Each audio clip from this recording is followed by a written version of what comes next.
Daily. Taste the Daily. டூரி entertainment வழங்கும் கார்த்தி மற்றும் அரவிந்த் சுவாமி நடிப்பில் மெய்யழகன் செப்டம்பர் 27 முதல் உங்கள் அபிமான திரையரங்குகளில். நெக்ஸ்ட் என்ன, நம்ம டக்குன்னு மேலே போயிடக்கூடாது, இதை எப்படி ஹேண்டில் பண்ணணும்னு கொஞ்சம் சட்டிலாக தான் மெயின்டைன் பண்ணிகிட்டு இருக்கேன். அதாவது இன்ன வரைக்கும் அங்கே இருக்க சில பேர் எனக்கு தெரிஞ்ச ஒரு பாதி பேர்த்துக்கு நாங்கள் வந்துட்டு கோலி சோடாவில் தான் மார்க்கெட்லேருந்து வளர்ந்து போன பசங்க தான் கோலி சோடாவில் நடிச்சிருக்காங்கன்னு தெரியும். அப்படி தான் பாதி பேர் நினச்சிட்ருக்காங்க. நாங்கள் அதுக்கு முன்னாடி பசங்க பண்ணோம், அதெல்லாம் அவங்களுக்கு யாருக்குமே ஞாபகம் இருக்காது.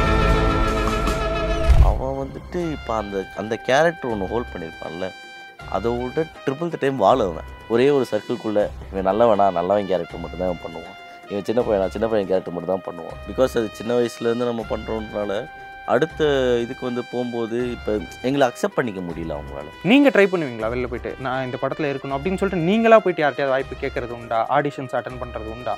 இல்லை, நான் இது வரைக்கும் அப்படி போனதில்லை. ஏன் போகலைன்றதையும் நிறையா வாட்டி நானே எனக்கு கேட்டுக்கிட்டு இருக்கேன். ஒரு விஷயத்தை நான் ஃபிக்ஸ் பண்ணிட்டேன் அப்படின்னா என்னோடய லிமிட் அதுவாக மட்டும்தான் இருக்கும். நான் ஃபிக்ஸே பண்ணலைன்னா அது அன்லிமிட்டடாக போகும். அதனால் எதுவும் ஃபிக்ஸ் பண்ணிக்கலாம். வணக்கம் கிஷோர் ப்ரோ. வணக்கம், எப்படி இருக்கீங்க? நான் ரொம்ப சூப்பராக இருக்கேன், நீங்கள் எப்படி இருக்கீங்க? All good. ஓகே, பச்சை ஓகே. சேம் பிஞ்சாக இருக்குல்ல? சரி ப்ரோ, இப்போது கோலி சோடா ரைசிங் உங்களுக்கு எந்த அளவுக்கு ரெஸ்பான்ஸ் வந்துட்டு இருக்கு? உங்களை சுற்றி இருக்கவங்களாம் செம்ம எக்ஸைட்மெண்ட்டோட இருப்பாங்கல்ல, கோலி சோடாக்கு அப்புறம் அதே சீக்வல் அந்த மாதிரியான ஒரு விஷயம், அந்த ரெஸ்பான்ஸ்லாம் எப்படி இருக்குது? அதில் ரெஸ்பான்ஸை பொறுத்த வரைக்கும் எனக்கு எப்படி சொல்கிறது, ரிசீவிங் எண்டில் இருக்கும் போது எனக்கு ஓகே நெக்ஸ்ட் என்ன, நம்ம டக்குன்னு மேலே போயிடக்கூடாது, இதை எப்படி ஹேண்டில் பண்ணணும்னு கொஞ்சம் சட்டிலாக தான் மெயின்டைன் பண்ணிகிட்டு இருக்கேன். ரொம்ப ஹைப்பாகவும் போல் ரொம்ப டவுனாக போல். பட் எனக்கு அங்கேருந்து வரும்போது நல்ல ரெஸ்பான்ஸ்லாம் வருது, நல்லா இருக்குது அப்படின்னு சொல்லிட்டு. ஒரு எக்ஸைட்மெண்ட் வந்துட்டு இப்போ எங்களுக்கு ரிலீஸ் ஆகும்போது இருக்குல்ல, ஓகே அப்போ பார்த்தவங்களாம் இப்போ இந்த இதில் பார்க்க போகிறோம் அப்படின்ற அந்த ஒரு இது, நீங்கள் உங்களுக்கு ஒரு கால் வந்திருக்கும்ல, மறுபடியும் பண்ண போகிறோம் கோலி சோடா ரைசிங் அடுத்த விஷயம் அப்படின்னு சொல்லிட்டு உங்களுக்கு ஒரு கால் வரும்போது உங்களுக்கு என்னென்ன மாதிரியான எக்ஸைட்மெண்ட் இருந்தது, இது எப்படி இருக்க போகுது அப்படின்னு சொல்லிட்டு நீங்கள் ட்ராவல் பண்ணி போயிருப்பீங்கல்ல விஜய் மில்டன் சார் பார்க்க வரும்போது, அந்த விஷயத்தை பற்றி ஷேர் பண்ணிக்க முடியுமா? இல்லை, பசங்களை பொறுத்த வரைக்கும் வேணா அந்த கேள்வி கரெக்டாக இருக்கும். எனக்கு என்னென்னா ஒரு 2 வருஷத்துக்கு முன்னாடி எனக்கு தெரியும் கோலி சோடா இது மாதிரி ரெண்டும் மிக்ஸ் ஆகி வரப்போகுது அப்படின்னு சொல்லிட்டு. ஸோ அது படமாக வெப் சீரிஸான்றது கன்ஃபியூஷனில் இருந்துச்சு. ஸோ ஆல்மோஸ்ட் நம்ம கோவிடில் இருக்கும்போது நம்ம இதை ஃபிக்ஸ் பண்ணாங்க. தென் அதுக்கப்புறமேட்டுக்கு வெப் சீரிஸாக கன்வெர்ட் பண்ணிட்டாங்க அப்படின்னு சொன்னாங்க.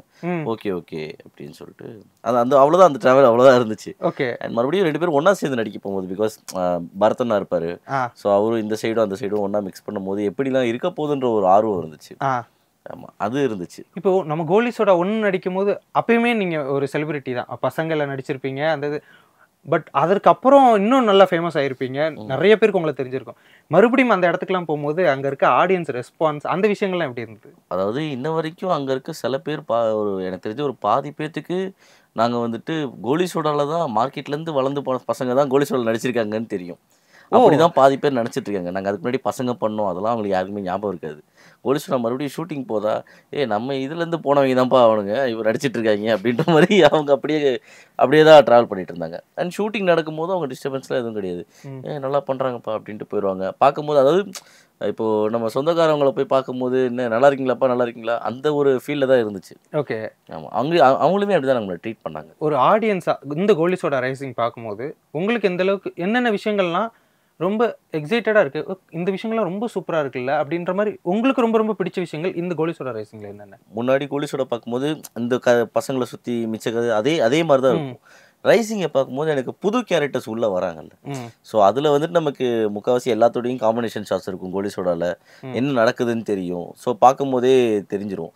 அதனால் இப்போ இது வந்து பார்த்தீங்கன்னா நாங்கள் பாதி நாள் ஷூட்டிங்கில் இருக்க மாட்டோம், நம்மளுக்கு வேறு கான்செப்ட் போயிட்டு இருந்துக்கும். ஸோ அந்த கான்செப்ட்லாம் புதுசாக இருக்குது.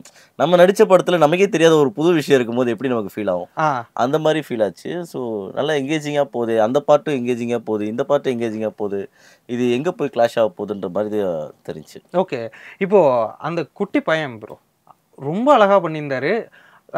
அந்த ஸ்பாட்டில் அவர் எப்படி அதை ஒர்க் பண்ணுவார், நீங்கள் எப்படி இருக்கும் அந்த அட்மாஸ்பியர், அவர் எப்படி நடிப்பார் அங்கே ஸ்பாட்டில்?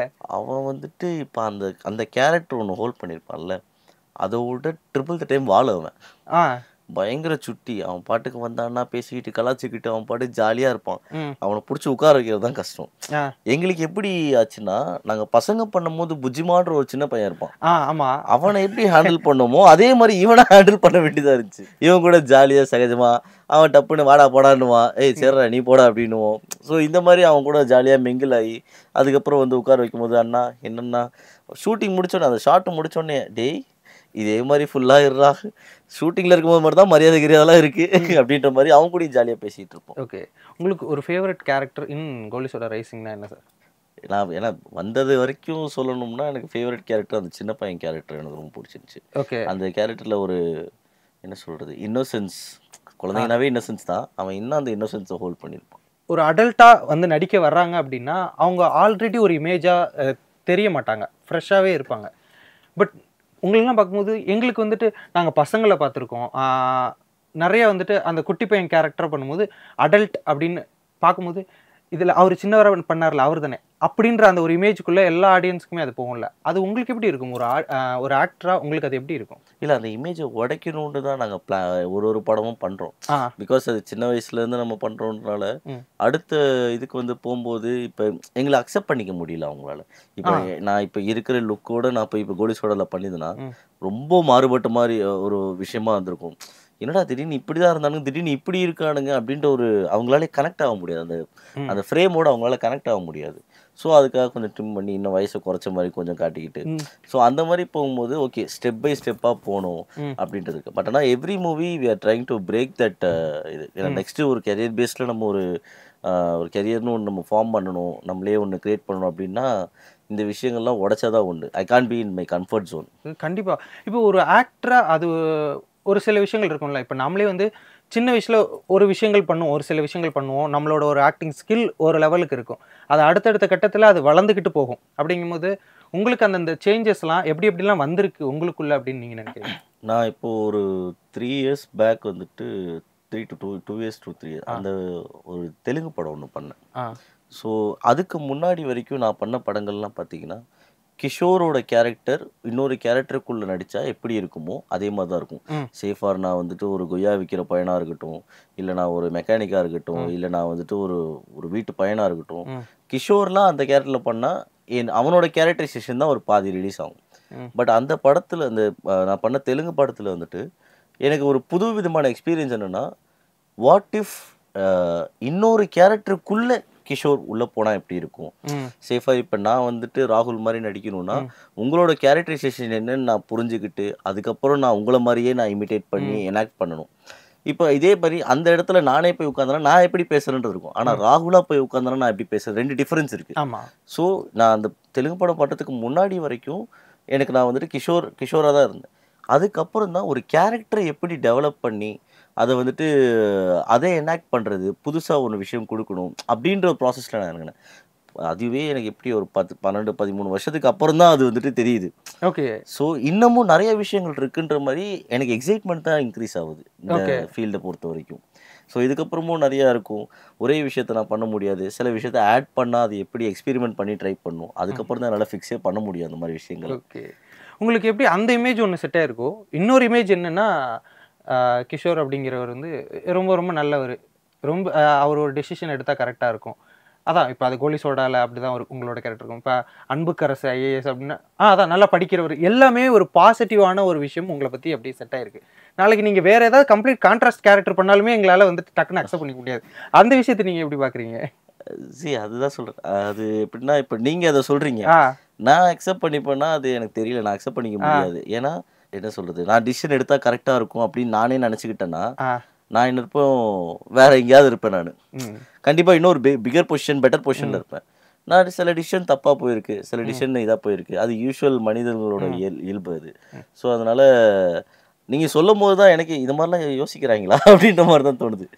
ஒரு இருக்கும்ல இப்போ தொடர்ந்து அந்த மாதிரியான நாங்கள் பார்த்தது இப்போ அதிகமாக உங்களோட இப்போ டக்குன்னு உங்களுக்கு அடையாளமாக இருக்கிறதே இப்போ பசங்க கோலி சோடா இந்த படங்கள்லாம் உங்களோட கேரக்டர் அதானே, ஒரு நல்லா படிக்கிற பையன், ஒரு பாசிட்டிவான இமேஜ், இந்த மாதிரி பாசிட்டிவ் அப்படின்ற ஒரு இது தானே எங்களுக்கு கொடுக்கும். நீங்கள் ஒன்று சொன்னீங்கன்னா அதுதான் முற்றுப்புள்ளி அப்படின்ற ஒரு டைலாக் கூட இப்போ இந்த கோலி சோடா ரேசிங்ல இருக்குல்ல. ஸோ அப்படி ஒரு விஷயம் செட் ஆகுது இல்லை, அதுக்காக கேட்குறேன். இப்போ அடுத்து நீங்கள் ஒரு நெகட்டிவ் கேரக்டர் பண்ணால் கூட டக்குன்னு இல்லை அது கண்டிப்பாக நான் உடைச்சே ஆகணும். பிகாஸ் ஆக்டருன்றவன் பார்த்தீங்கன்னா அது தனியாக ஒன்றும் கிடையாது. தண்ணிக்கு என்ன கலர்னு பார்த்தீங்கன்னா ஒன்றும் கிடையாது. ஸோ அந்த மாதிரி தான் ஆக்டர்னு இருக்கணும்னு நான் நம்பிக்கிட்டு இருக்கேன். பெரிய ஆக்டர்ஸ் என்ன சொல்கிறாங்கன்னு எனக்கு தெரியாது. அந்த தண்ணி எங்கெல்லாம் போதோ எப்படிலாம் போதோ என்ன கலர் மாறணுன்றது, என்ன கலர் மாறக்கூடாது, கருப்பாக இருக்கணுமா ப்ரௌனாக இருக்கணுமா, இது எல்லாமே டைரக்டர்ஸ் ஆர் ப்ரொடியூசர்ஸ் அந்த கிராஃப்ட் என்ன சொல்லுதோ அதுக்கு டிமாண்ட்.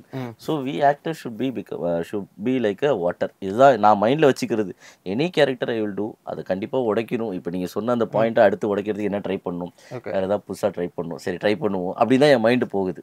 ஐ டோன்ட் வாண்ட் ஒரே ஒரு சர்க்கிள்குள்ளே இவன் நல்லவன் கேரக்டர் மட்டும்தான் இவன் பண்ணுவான், இவன் சின்ன பையன் கேரக்டர் மட்டும் தான் பண்ணுவான். Anything I like to do with a convincing factor. Okay, இப்போவுமே இப்போ உங்களுக்கு நிறைய படங்கள் ஆஃபர்ஸ் வந்துட்டு இருக்கும். நீங்கள் ட்ரை பண்ணுவீங்களா வெளில போயிட்டு நான் இந்த படத்தில் இருக்கணும் அப்படின்னு சொல்லிட்டு நீங்களா போயிட்டு யார்கிட்டயாவது வாய்ப்பு கேட்கறது உண்டா, ஆடிஷன்ஸ் அட்டன் பண்ணுறது உண்டா? இல்லை, நான் இது வரைக்கும் அப்படி போனதில்லை. ஏன் போகலைன்றதையும் நிறைய வாட்டி நானே எனக்கு யோசிச்சுட்டு இருக்கேன். நீங்களே கேட்டுட்டு இருக்கீங்க? எனக்கு நானே கேட்டுட்டு இருக்கேன். ஏன்னா மோஸ்ட்லி இந்த சின்ன வயசுலேருந்து என்ன ஃபாலோ ஆகுதோ அதுதான் ஒரு பாயிண்ட் வரைக்கும் ஃபாலோ ஆகும், அதுக்கப்புறம் அதை தாண்டி தான் போகும். நான் சின்ன வயசுலேருந்து கேட்டதில்லை, எல்லாமே தானாக பிளேட்டில் அந்த மாதிரி அமைஞ்சிருக்கு. ஸோ இப்போ நடுவில் ப்ராஜெக்ட்ஸ் இல்லாமல் இருக்கும்போது கூட இன்னொரு ஆஃபீஸ் போயிட்டு கேட்கணும் அப்படின்ற மைண்ட் தாட் எனக்கு வந்தது கிடையாது. நான் மோஸ்ட்லி சும்மா விளையாட்டாக கேட்குறதுன்னா மில்டன் நாட்டை கேட்பேன், பாண்டியன் நாட்டை என்றைக்காவது ஒரு நாள் கேட்பேன். நான் என்ன இருந்துச்சுன்னா சொல்லுங்கண்ணா அப்படின்ற மாதிரி தான் நான் சொல்லுவேன். இல்லையே ப்ராப்பராக ஆடிஷன் போய் நான் அட்டன் பண்ணதெல்லாம் எதுவுமே கிடையாது. ஓகே, பட் ஆனால் ஏன் பண்ணலை இது வரைக்கும், ஏன்னா நிறைய ஆர்டிஸ்ட் ஒரு ஆஃபீஸாக போய் ஏறி நின்று உட்காந்து வெயிட் பண்ணி நிறைய விஷயங்கள் பண்ணுறாங்க அந்த ஒரு விஷயத்துக்கு. எனக்கு அந்த விஷயம் கிடைச்சிருச்சு, ஒருவேளை நம்ம வந்துட்டு அதை ரொம்ப இதாக நினைக்கிறோமா, ரொம்ப டேக் இட் ஃபார் கிராண்டடாக நினைக்கிறோமா, இது மாதிரிலாம் நிறைய எனக்குள்ளே நான் யோசிச்சுட்டு இருப்பேன் ஏன் போகலை அப்படின்ட்டு. ஸோ தெரியல எனக்கே. ஓகே, ரிஜெக்ஷன்ஸ் அப்படி இருக்கும்ல. இப்போ நீங்கள் போகலனாலும் இப்போ ஏதோ ஒரு ப்ராஜெக்ட்ஸ் வந்துட்டு உங்களுக்கு வந்துட்டு மிஸ் ஆகிறது அந்த மாதிரியான விஷயங்கள் இருக்கா? இல்லையே இவர் வந்துட்டு இப்போ அடல்ட்டாக நம்ம எப்படி செட் பண்ணுறது, இல்லை அவர் சின்ன பையன் ரோல் பண்ணியிருக்காரு, அந்த மாதிரியான விஷயங்கள் உங்களுக்கு நடந்திருக்கா? ரிஜெக்ஷன் அந்த மாதிரியான விஷயங்கள். ரிஜெக்ஷன் நான் அதை எடுத்துக்க முடியாது. இட்ஸ் அந்த கேரக்டருக்கு செட் ஆகலைன்னா அவங்க சொல்ல போகிறாங்க, இல்லை இந்த கேரக்டருக்கு நீங்கள் செட் ஆகலை வேற மாதிரி இருக்கும் அப்படின்னு. அது ரிஜெக்ஷன் கிடையாது. இப்போ நான் போயிட்டு எல்லாம் செட் ஆகிட்டு அதுக்கப்புறமேட்டுக்கு வேற விஷயங்கள் கமர்ஷியலாக இருக்கட்டும் இல்லை மிச்ச விஷயங்களில் வந்துட்டு செட் ஆகலை அப்படின்ற போது, இல்லை இந்த பையன் ஆட்டிடியூட் தப்பாக இருக்குது அது தேவையில்லை அப்படின்னு அப்படி ரிஜெக்ட் ஆனால் அது ரிஜெக்ஷன். இது நம்ம அந்த கேரக்டருக்கு செட் ஆகலன்ற போது யார் சொல்லி நான் எவ்வளோ பெரிய இன்ஃப்ளூன்ஸை கூட்டு வந்தாலும் நான் அந்த கேரக்டரை பண்ணாலுமே அது ஒர்க் அவுட் ஆக போகிறது இல்லை. So the director will be having an vision. அது கரெக்டாக உட்காந்து தான் அவங்களே கூப்பிடுவாங்க, அவங்களே உட்காந்து பேசுவாங்க, what ever they will do. அதை தாண்டி இது ரிஜெக்ஷன் அது கிடையாது. ரிஜெக்ஷனும் நான் ஃபேஸ் பண்ணது கிடையாது. இப்போ அடுத்தடுத்து உங்களோட ப்ராஜெக்ட்ஸ் என்ன மாதிரியெல்லாம் ட்ராவல் பண்ண போகிறீங்க, உங்களோட பிளான்ஸ்? இன்னொரு எப்படின்னா சொல்கிறது, நாட் இட் லைன்அப்பில் இருக்குது, பட் ஆனால் அது இன்னும் சொல்லாமல் வச்சுருக்கோம். ஆமாம், சைலண்ட்டாக வச்சுருக்கீங்களா? சைலண்ட்டாக ஐ மீன் லைக் நம்ம சொல்லி அது பாதியில் நின்று இல்லை சம்திங் ஹேப்பன் ஆகி நம்ம வாய் விடுறதுக்கு பதில் அது பாட்டுக்கு ஒர்க் அது பாட்டு நடக்கட்டும், நம்ம எதுக்கு அதை சொல்லிக்கிட்டு. உங்களோட க்ளோஸ் சர்க்கிள் இப்போ இந்த சினிமா இண்டஸ்ட்ரிக்குள்ளே உங்களோட க்ளோஸ் சர்க்கிள் யார்? இப்போ உங்களுக்குன்னு ஒரு காட்ஃபாதர் இருப்பாங்கல்ல, டேரக்டரோ இல்லை ஒரு ப்ரொடியூசரோ, அந்த மாதிரி ஆக்டர்ஸில் அந்த மாதிரிலாம் யாரும் இருக்காங்களா உங்களுக்கு அட்வைசர்? ஆக்டர்ஸ் டேரக்டர்ஸ் ஃப்ரெண்ட்ஸ் இருக்காங்க. என்ன சொல்கிறது, நான் வந்துட்டு I don't like to go in someone's path. I can take notes or என்னென்னா ஒரு ப்ளஸ் ஆர் மைனஸஸ் எந்தெந்த ட்ராக்கில் என்னென்ன இருக்குதுன்னு எடுத்துக்கிட்டு எனக்கு ஒரு பாத் க்ரியேட் பண்ணலாம். நான் அவங்க சைட்லேயே தான் நான் போகணும் அப்படின்னா எனக்கு பிடிக்காது, அது இன்னொரு சைட்லேயே போகுது. பட் ஆனால் யார்கிட்ட எப்படி இருக்குது, இவங்க ஏன் எதனால் இவங்க வந்தாங்க, எதனால் இவங்க வரல, இவங்கள்ட்ட இருந்தது ஏன் வந்துட்டு வெளிப்படாமல் போயிடுச்சு, இந்த மாதிரி விஷயங்கள்லாம் அனலைஸ் பண்ணி என்னோட ப்ளஸ் ஆர் மைனஸை அனலைஸ் பண்ணி I like to create my own path. So அதனால நான் மோஸ்ட்லி எனக்கு இண்டஸ்ட்ரியில் வந்து ஃப்ரெண்ட்ஸுன்னா நிறைய பேர்லாம் கிடையாது, ரொம்ப மினிமலாக தான் இருக்கும். அவங்கள்ட்ட பேசும்போது கொஞ்சம் கொஞ்சம் கற்றுப்பேன், அவ்வளோதான். காட்ஃபாதர் லைக்குன்னெலாம் யாருமே கிடையாது. ஓகே, நான் ஒரு விஷயத்தை நான் ஃபிக்ஸ் பண்ணிட்டேன் அப்படின்னா என்னோட லிமிட் அதுவாக மட்டும்தான் இருக்கும். நான் ஃபிக்ஸே பண்ணலன்னா அது அன்லிமிட்டடாக போகும். ஓகே, அதனால எதுவும் ஃபிக்ஸ் பண்ணிக்கல. Thank you so much bro. And நீங்கள் இன்னும் அடுத்தடுத்து நிறைய பெரிய பெரிய ப்ராஜெக்ட்ஸ் பண்ணணும், இன்னும் மிகப்பெரிய உயரங்களுக்கு போகணும் அப்படின்னு சொல்லிட்டு சினி உலகம் சார்பாக வாழ்த்துக்கள் தெரிவிச்சேன். Thank you so much for your time. Taste the Daily. டூரி என்டர்டைன்மெண்ட் வழங்கும் கார்த்தி மற்றும் அரவிந்த் சுவாமி நடிப்பில் மெய்யழகன் செப்டம்பர் 27 முதல் உங்கள் அபிமான திரையரங்குகளில்.